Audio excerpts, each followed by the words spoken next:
Aujourd'hui, c'est vraiment une occasion pour me présenter. Ça fait 4 mois que je suis dans le pays.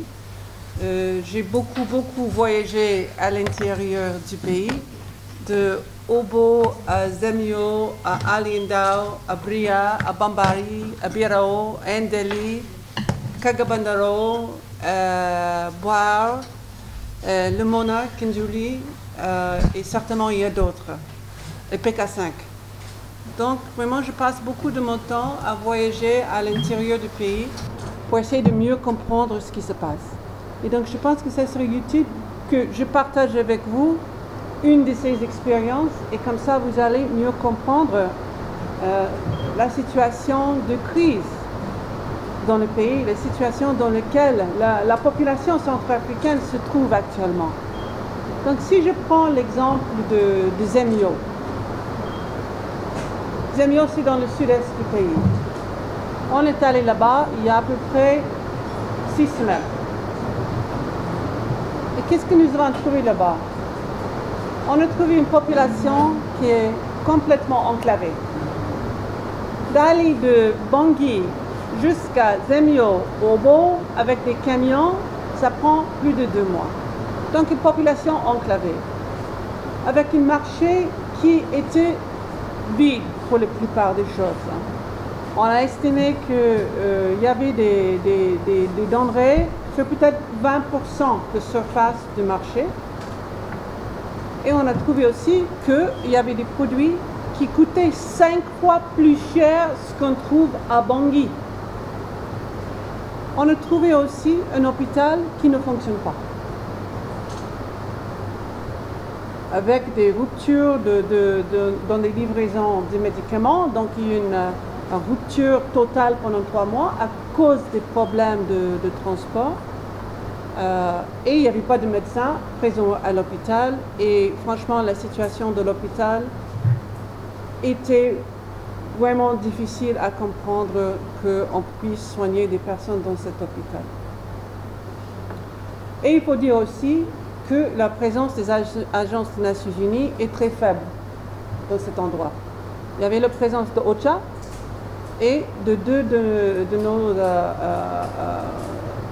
deux ONG internationales qui sont présentes avec quelques ONG locales.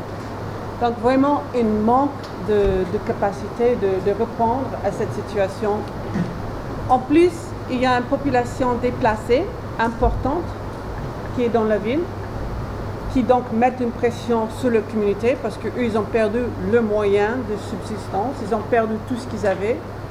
Et avec le retour de quelques milliers de familles de RDC, de Congo, notamment des peuples qui ont donc perdu la plupart de leur bétail, donc visiblement, il n'y a pas une source de revenus.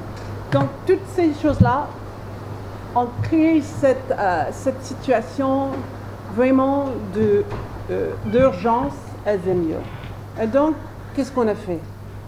On a répondu avec 6 ponts aériens, avec des vivres, avec des produits nutritionnels, avec des bâches, avec des moustiquaires. Et on va essayer, en consultation avec le ministère de la Santé, appuyer l'hôpital par la présence d'une ONG internationale qui travaille dans le domaine de la santé. Ça, c'est une solution à court terme. Ça, c'est le pansement que nous mettons sur la plaie. Mais la plaie est infectée. Et donc, pour avancer, il faut la stabilité, il faut accès à ces populations par la route. On est aussi harcelé par les groupes armés à Zemio. Pour les gens, pour traverser en canoë de Zemio jusqu'en RDC pour chercher des médicaments, pour chercher un appui au niveau de la santé, chaque fois qu'ils traversent, et là je vous parle des femmes, des veuves, des personnes seules, ils sont taxés illégalement par les groupes armés. Donc j'ai vu les groupes armés présents dans la zone et je leur ai parlé de ça. Mais Zemio, c'est juste un exemple. C'est juste un exemple parmi beaucoup d'autres. Tout le sud-est est très préoccupant.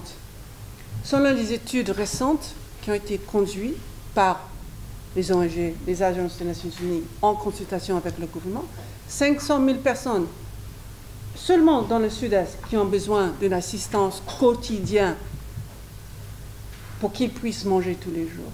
Et sur tout le pays, ça dépasse 2 millions de personnes. Et on sait que parmi ces 2 000 personnes, il y a plus de 500 000 personnes qui vivent dans les camps de déplacés. Et on sait très bien qu'au sein de ces camps déplacés, il y a des groupes armés, il y a des armes qui circulent et une population qui est harcelée. Donc ça, c'est juste des Zemio. Ça, c'est un exemple, mais on peut le retrouver dans d'autres endroits. Ça ne veut pas dire que tout le pays est comme ça. J'étais aussi à Berao Ndale, où on a dépassé le besoin pour une aide humanitaire et la population est vraiment prête à recevoir une aide qui va les emmener vers le développement. Mais le travail que nous faisons, et je salue les travailleurs humanitaires, est dangereux, très dangereux. Et cette année, nous avons eu 130 attaques contre les travailleurs humanitaires, ça c'est local, national et international, et 3 qui ont été assassinés. Donc, on sait qu'il y a des risques, on est prêt à prendre des risques, mais ça devient vraiment difficile. Notamment, je voulais vous parler de Batangafo, qui est près de entre Kagabandaro et Osangoa. Donc j'étais 2 fois depuis 1 mois à cause des attaques incessantes contre les ONG, ceux qui sont là pour aider la population et contre la population locale. J'ai vu le sous-préfet, j'ai vu la communauté, j'ai été dans le camp déplacé, j'ai eu 2 réunions avec les différents groupes armés qui fonctionnent dans ces zones. Je leur ai expliqué qu'ils nous créaient des conditions extrêmement difficiles et que les ONG, ils ont leur propre responsabilité de protéger aussi leur staff. Donc à un moment donné, ils sont obligés de se retirer de Batangafo et sans la présence de toutes ces organisations qui aident avec la santé, avec les vivres, avec la nutrition, avec l'éducation, c'est vrai qu'il n'y aura rien pour soutenir la population. Donc, le travail est très, très difficile et les groupes armés le rendent encore plus difficile. Donc, la population civile du pays assume les conséquences de cette crise. Mais je voudrais mettre un point particulier sur la violence sexuelle dans le pays. C'est quelque chose dont on devrait parler plus souvent et à haute voix.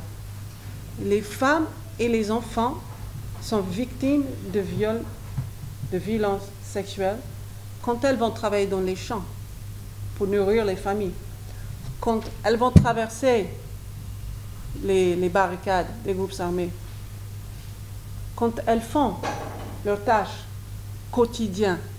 Et on en parle très peu dans le pays. Il faut qu'on redonne la voix à cette situation qui est devenue pour les femmes de ce pays un énorme problème.